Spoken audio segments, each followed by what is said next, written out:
நாட்டுப்புற கலைகள் சிறப்பு பெற திராவிட இயக்கமே காரணம் என்று சென்னை சங்கமம் நிகழ்ச்சியின் தொடக்க விழாவில் கருணாநிதி தெரிவித்துள்ளார். நாட்டுப்புற பாடல்கள், நடனங்கள் என்று கிராமிய மனத்துடனும் கலை நிகழ்ச்சிகளுடனும் 5ஆம் ஆண்டு சென்னை சங்கமம் கலை நிகழ்ச்சிகள் சென்னை தீவுத்திடலில் துவங்கியது. இதை தமிழக முதல்வர் கருணாநிதி துவக்கி வைத்தார்.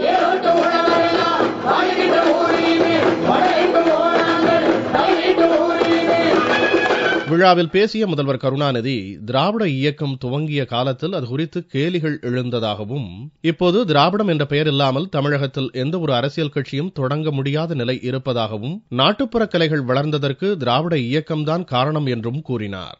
திராவிட இயக்கம் என்பது ஒரு பெயர் அல்ல. அந்த பெயரை வைக்காமல் யாரும் இன்றைக்கு தமிழ்நாட்டிலே கட்சியே தொடங்க முடியாது. ஆனால் திராவிட என்ற இயக்கத்தை தொடங்கிய போது இதை கேலி செய்தவர்கள், கிண்டல் செய்தவர்கள் என்னுடைய வாழ்க்கையிலேயே நான் அனுபவத்திலே உணர்ந்தவன். நாட்டுப்புற கலை என்ற நளினமான பெயரை பெற்றதற்கு காரணம் நம்முடைய இயக்கம் என்பதை மறந்துவிடக்கூடாது. நிகழ்ச்சியில் கலந்து கொண்ட சங்கமம் ஒருங்கிணைப்பாளர் கனிமொழி, நலிந்து வரும் தமிழ் பண்பாட்டையும் கலாச்சாரம் மற்றும் கிராமிய கலைகளை வளர்க்கும் நோக்கத்தில் தைப்பொங்கலை தமிழ் புத்தாண்டாக பறைசாற்றும் வகையில் சென்னை சங்கமம் துவக்கப்பட்டதாக கூறினார்.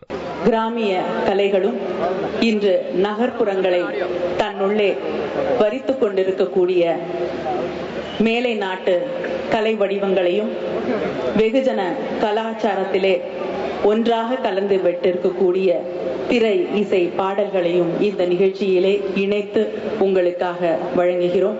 இந்த விழாவில் துணை முதல்வர் ஸ்டாலின், சுற்றுலாத்துறை அமைச்சர் சுரேஷ் ராஜன், கவிஞர் வைரமுத்து, தமிழ் மையத்தின் இயக்குநர் ஜெகத்கஸ்பர் மற்றும் மத்திய மாநில திமுக அமைச்சர்கள் பலர் கலந்து கொண்டனர். 2G ஸ்பெக்ட்ரம் விவகாரத்தில் தமிழ் மையத்தில் CBI சோதனை நடத்தியுள்ள நிலையில் அந்த பாதிப்பிலிருந்து முழுமையாக மீளாத நிலையில் சென்னை சங்கமம் துவங்கியுள்ளது.